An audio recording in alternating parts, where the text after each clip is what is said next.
ಇತ್ತೀಚೆಗೆ ಅರಣ್ಯನಾಶ ಜಾಸ್ತಿ ಆಗ್ತಿದೆ. ಜನಸಂಖ್ಯೆ ಕೂಡ ಹೆಚ್ಚುತ್ತಾ ಇದೆ. ಎಲ್ಲ ಕಡೆ ನಗರೀಕರಣ ಆಗ್ತಿದೆ. ಅಂತರ್ಜಲದ ಅತಿಯಾದ ಬಳಕೆ ಮತ್ತೆ ಮಳೆಯ ಕೊರತೆಯಿಂದಾಗಿ ಕರ್ನಾಟಕದಲ್ಲಿ ಈ ಸಲ ಬರಗಾಲದ ಪರಿಸ್ಥಿತಿ ಸೃಷ್ಟಿಯಾಗಿದೆ. ರಾಜ್ಯದಲ್ಲಿ ಬಿಸಿಲಿನ ತಾಪಮಾನ ದಿನದಿಂದ ದಿನಕ್ಕೆ ಜಾಸ್ತಿ ಆಗ್ತಾನೆ ಇದೆ.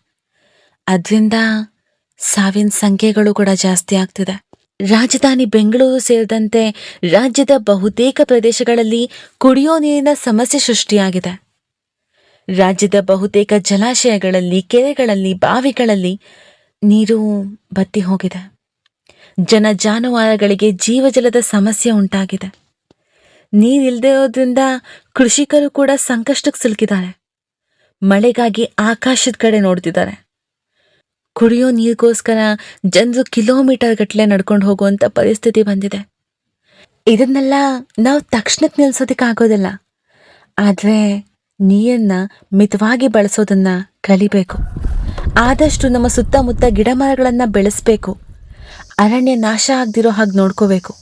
ಇವತ್ತು ನಾವು ನಮ್ಮ ಜೀವಜಲನ ಕಾಪಾಡಿಕೊಳ್ಳಿಲ್ಲ ಅಂತಂದರೆ ಮುಂದೆ ನಾವೆಲ್ಲ ಬದುಕೋದು ತುಂಬ ಕಷ್ಟ ಆಗುತ್ತೆ. ಮುಂದಿನ ಪೀಳಿಗೆಗಳಿಗೆ ನೀರು ಅನ್ನೋದು ಕನಸಾಗಿ ಹೋಗಬಹುದು ಅಥವಾ ಸಿಗದೇನೆ ಇರಬಹುದು. ಬನ್ನಿ, ಇವತ್ತಿಂದ ನಾವೆಲ್ಲರೂ ಸೇರಿ ನೀರನ್ನು ಮಿತವಾಗಿ ಬಳಸೋಣ. ಜೊತೆಗೆ ಅರಣ್ಯ ನಾಶ ಆಗೋದನ್ನು ತಪ್ಪಿಸೋಣ. ಎಲ್ಲರೂ ಸಹ ಗಿಡ ಮರಗಳನ್ನು ನೆಡೋಣ. ಇವತ್ತಿಂದ ಹೊಸ ಜೀವನ ಮಾಡೋದಕ್ಕೆ ಪ್ರಾರಂಭ ಮಾಡೋಣ.